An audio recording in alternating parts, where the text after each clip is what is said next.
Hello बच्चों, हम अपना जो टॉपिक कर रहे थे हिंदी व्याकरण में रस, उसको आगे पढ़ लेते हैं। ठीक है, मैंने आपको बताया था कि रस किसे कहते हैं। आपने उसे समझ लिया होगा। आपने अपनी कॉपी में रस की परिभाषा भी लिख ली होगी, जो मैंने आपसे कल करने के लिए दी थी। तो आज मैं रस के जो अंग हैं, यानी कि रस के जो अवयव हैं, उनके बारे में आपको बताने वाली हूँ। रस के 4 अंग होते हैं। ठीक है, कितने? 4।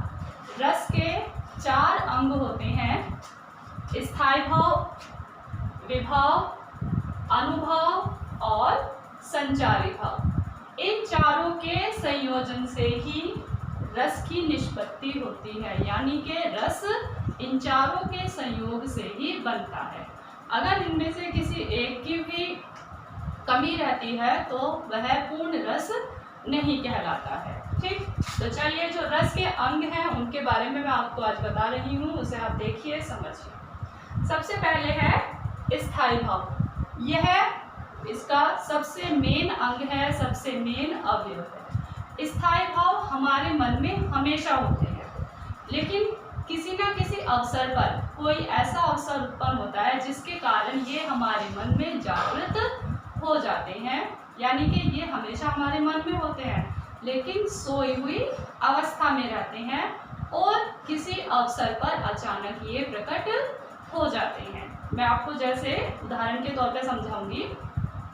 जैसे आप देशभक्ति की कोई कविता सुनते हैं, है ना, तो आपके मन में अपने देश के प्रति कुछ करने के लिए उत्साह उत्पन्न हो जाता है कि हाँ, मैं भी अपने देश के लिए कुछ करूं, कुछ करना चाहता हूं। ठीक है, तो यही जो उत्साह है आपके मन में, जो ये उत्साह देशभक्ति का गीत सुनने के अवसर पर उत्पन्न हुआ, यही क्या है? यही स्थायी भाव है। स्थायी भावों की संख्या 11 है। ये मैं आपको विस्तार से कल बताऊंगी। ठीक है, आज मैं इसको संक्षेप में ही बता रही हूँ। स्थायी भावों की संख्या 11 है। स्थायी भावों के आधार पर ही रस की संख्या भी 11 है। ठीक है, इसको मैं कल बताऊंगी आपको।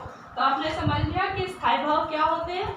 स्थायी भाव हमारे मन में हमेशा होते हैं, लेकिन सोई हुई अवस्था में होते हैं और किसी अवसर पर ये जागृत हो जाते हैं, उत्पन्न हो जाते हैं। ठीक है, जैसे मान लीजिए कोई दुख होता है, कोई किसी के घर में कोई मृत्यु हो जाए, तो क्या होता है? हमारे मन में शोक उत्पन्न होता है। वह अवसर ऐसा होता है कि हर किसी के मन में शोक उत्पन्न हो जाता है। तो यही जो भाव होता है, यही भाव कहलाता है स्थायी भाव। ठीक है, चलिए, दूसरा है विभाव। विभाव के 2 भेद हैं, आलंबन विभाव और उद्दीपन विभाव। मैंने जैसे कि आपको कल भी बताया था, हमारे मन में सोए हुए स्थायी भावों को जागृत करने के जो कारण होते हैं, ठीक है, जिन कारणों की वजह से स्थायी भाव जागृत हो जाते हैं, वे कारण ही क्या कहलाते हैं? विभाव कहलाते हैं। विभाव के 2 भेद हैं, आलंबन और उद्दीपन। आलंबन विभाव, जैसे कि मान लीजिए आपने सांप देख लिया तो आपको भय लगा सांप से।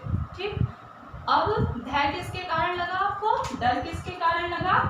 आलंबन, यानी कि सांप के कारण। तो आलंबन विभाव क्या हो गया? ये आलंबन हो गया, यानी कि विभाव जो कारण बना हमारे डर का, सांप बना, सांप के कारण हमें डर लगा, तो ये हमारा विभाव का आलंबन विभाव कहलाया। ठीक है, उद्दीपन विभाव, जैसे कि आपको सांप को देखकर डर लगा, लेकिन अगर वो एक बार फुंकार दे, फुंकार मारे, तो और ज़्यादा क्या होएगा? और ज़्यादा आपको डर लगने लगेगा। तो स्थायी भावों को जागृत करने के जो कारण होते हैं और उन कारणों को जो पुष्ट करते हैं, जो और जो प्रभाव डालते हैं, वो होता है उद्दीपन विभाव। जैसे कि सांप की फुंकार, तो फुंकार क्या है? उद्दीपन है, यानी कि उस कारण को और ज़्यादा वो क्या कर रहा है? प्रकाशित कर रहा है। ठीक है, तो विभाव 2 हैं, आलंबन विभाव और उद्दीपन विभाव। तीसरा अनुभव। अनुभव क्या होते हैं? हमारे मान लीजिए कोई किसी अवसर पर हमारे स्थायी भाव जागृत हुए। ठीक, जैसे कि सांप को देख के हमें क्या हुआ? हमारे मन में भय उत्पन्न हुआ। ठीक, भय हमें लगा। अब इस भय को होने से हमारे अंदर क्या हुआ? अनेक शारीरिक चेष्टाएं हुई। अनेक शारीरिक क्रियाएं हुई। हम क्या करें, चिल्लाने लगे, डरने लगे, ठीक है, भागने लगे। तो ये जो क्रियाएं हम करते हैं, जो ये शारीरिक चेष्टाएं होती हैं, ये कहलाती हैं अनुभाव। ठीक, ये कितने होते हैं, कायिक, मानसिक, आहार्य और सात्विक। कायिक माने शारीरिक, यानी कि शरीर का हिलना डुलना, ठीक, चिल्लाना, भागना। मानसिक, जो मानसिक तौर पे होती है, जैसे कि आपको दुख होता है तो शोक आपको आपके मन में उत्पन्न होता है, तो मानसिक तौर पर वो उत्पन्न होता है। आपको हर्ष होता है, खुशी होती है, तो मानसिक तौर पर होती है। आहार्य और सात्विक, सात्विक यानी कि धर्म से संबंधित। ठीक, चलिए लास्ट है नंबर 4, संचारी भाव। संचारी भाव ये संख्या में 33 होते हैं, 33 होते हैं। संचारी भाव एक बुलबुले के समान होते हैं, एक ऐसे भाव होते हैं जो थोड़े थोड़े समय पर उत्पन्न होते रहते हैं और थोड़ी थोड़ी देर बाद ही समाप्त होते रहते हैं। ठीक, जैसे कि आपने सांप को देखा, आपको सांप देख के डर लगा, ठीक, तो फिर उसके बाद क्या होगा, आप जैसे कि एकदम स्तंभ खड़े हो गए पत्थर की तरह, ना इधर हिले ना उधर हिले, तो वो स्थिति क्या है, वह स्थिति ही संचारी भाव है। आप थोड़ी देर के लिए वहाँ स्तंभ खड़े रहेंगे, लेकिन थोड़ी देर बाद क्या करेंगे, आप उस स्थान से हटेंगे। ठीक, तो यानी कि वो खत्म हो गया।